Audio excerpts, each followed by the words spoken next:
Assalamualaikum warahmatullahi wabarakatuh. Apa kabar semuanya? Semoga selalu dalam keadaan sehat dan baik-baik saja.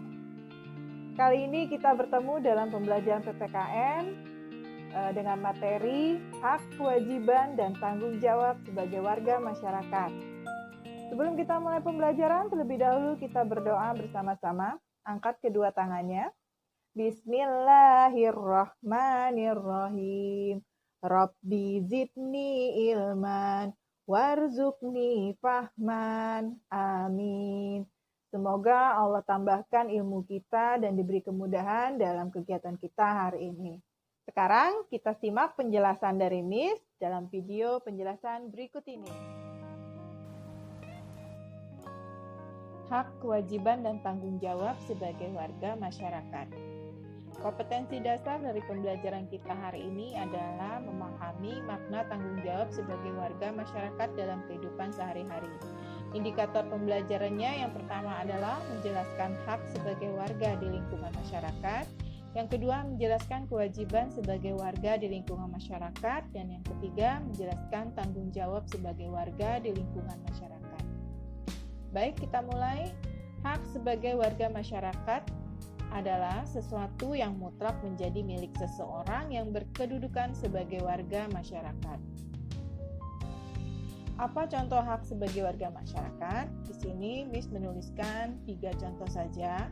Sebenarnya contoh-contoh yang lain ada banyak sekali ya teman-teman. Contoh yang pertama adalah mendapatkan perlindungan hukum. Yang kedua, mendapatkan pekerjaan dan penghidupan yang layak. Contoh yang ketiga, bebas memilih, memeluk, dan menjalankan agama. Nah, itu tadi contoh hak sebagai warga masyarakat. Berikutnya, kewajiban sebagai warga masyarakat. Kewajiban warga masyarakat adalah sesuatu yang mutlak menjadi milik seseorang yang berkedudukan sebagai warga masyarakat. Apa contohnya?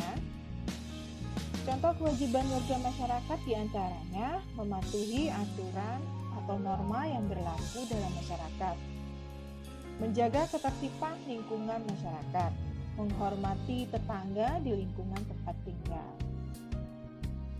Nah, setelah belajar tentang kewajiban tadi, sekarang kita masuk ke tanggung jawab sebagai warga masyarakat. Kewajiban yang kita miliki harus dijalankan dengan penuh rasa tanggung jawab. Bagaimanakah ciri-ciri orang yang memiliki rasa tanggung jawab? Ciri-cirinya antara lain adalah melaksanakan tugasnya dengan baik. Jadi orang yang bertanggung jawab, dia akan selalu melaksanakan tugasnya dengan baik. Kemudian dia juga bersedia menanggung akibat dari kesalahan yang ia perbuat. Jika ia berbuat salah, maka ia bersedia menanggung akibatnya. Yang ketiga, ciri-cirinya adalah rela berkorban. Orang yang bertanggung jawab akan mau bersikap rela berkorban untuk kepentingan orang lain. Ciri-ciri yang berikutnya, dia tidak akan merugikan orang lain. Jika orang yang bertanggung jawab dalam segala tindakannya, dia akan selalu berusaha untuk tidak merugikan orang lain. Dan ciri yang kelima adalah tidak menentang aturan yang ada. Jadi ciri-ciri orang yang bertanggung jawab adalah patuh pada aturan yang ada. Apakah manfaat dari bertanggung jawab? Manfaatnya adalah yang pertama, akan mendapatkan hasil pekerjaan yang baik. Jika kita bertanggung jawab, maka hasil pekerjaan kita juga akan baik karena kita sudah bersungguh-sungguh dalam melaksanakan pekerjaan tersebut. Manfaat yang kedua adalah mendapat kepercayaan dari orang lain. Karena kita sudah melaksanakan tugas kita dengan penuh tanggung jawab, maka orang lain akan percaya kepada kita. Manfaat yang ketiga adalah dari sikap bertanggung jawab ini yaitu akan memberikan manfaat bagi orang lain.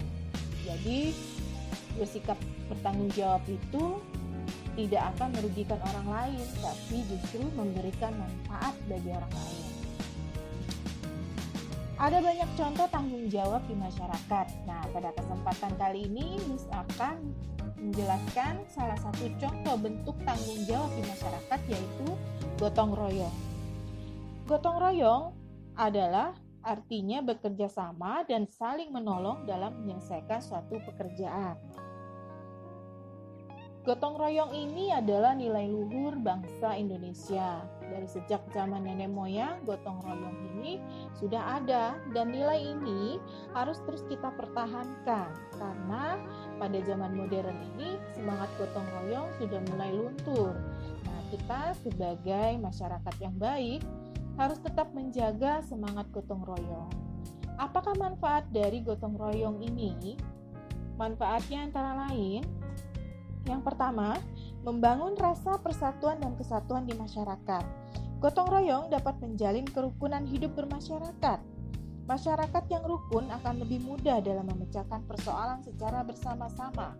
Masyarakat akan mengesampingkan perbedaan yang ada demi terwujudnya tujuan bersama.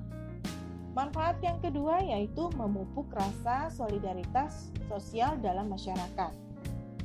Gotong royong dapat mempererat rasa persaudaraan. Nah, solidaritas itu artinya rasa persaudaraan. Dengan adanya rasa persaudaraan atau solidaritas, masyarakat akan saling membantu, peduli, mau bekerja sama dan mendukung satu sama lain. Manfaat yang ketiga adalah mencegah perpecahan dalam masyarakat. Dengan gotong royong, perpecahan dapat kita cegah. Perpecahan dapat terjadi jika warga masyarakat saling membedakan satu sama lain. Tindakan membeda-bedakan ras, suku, agama, jenis kelamin disebut juga diskriminasi. Tindakan itu dapat dihindari jika masyarakat lebih mementingkan kepentingan bersama di atas kepentingan pribadi. Nah, jika kita bergotong royong, tentunya rasa perbedaan diskriminasi tadi dapat dihilangkan. Baik, yang berikutnya adalah apa akibatnya jika kita tidak melaksanakan tanggung jawab di masyarakat? Maka yang pertama, kita tidak akan dipercaya oleh warga masyarakat. Yang kedua yaitu kita akan menjadi bahan pembicaraan warga masyarakat setempat. Yang ketiga, akibatnya adalah kita akan mendapat teguran dari warga masyarakat setempat, bahkan akan mendapatkan sanksi. Nah, teman-teman, tahukah teman kalau melanggar hak orang lain, tidak menjalankan kewajiban dan tidak bersikap tanggung jawab itu diharamkan oleh Allah? Kita bisa melihat dan membaca di dalam Al-Quran surat Al-A'raf ayat 33 yang artinya Tuhanku hanya mengharamkan perbuatan yang keji, baik yang nampak ataupun yang tersembunyi, dan perbuatan dosa melanggar hak manusia tanpa alasan yang benar, mengharamkan mempersekutukan Allah dengan sesuatu yang Allah tidak menurunkan hujah untuk itu, dan mengharamkan mengada-adakan terhadap Allah apa yang tidak kamu ketahui. Nah, di dalam surat Al-A'raf ayat 33 jelas bahwa Allah melarang kita untuk berbuat keji, melanggar hak manusia yang lain, dan juga Allah mengharamkan jika kita tidak bersikap tanggung jawab. Alhamdulillahirrahmanirrahim, penjelasan materi dari ini selesai.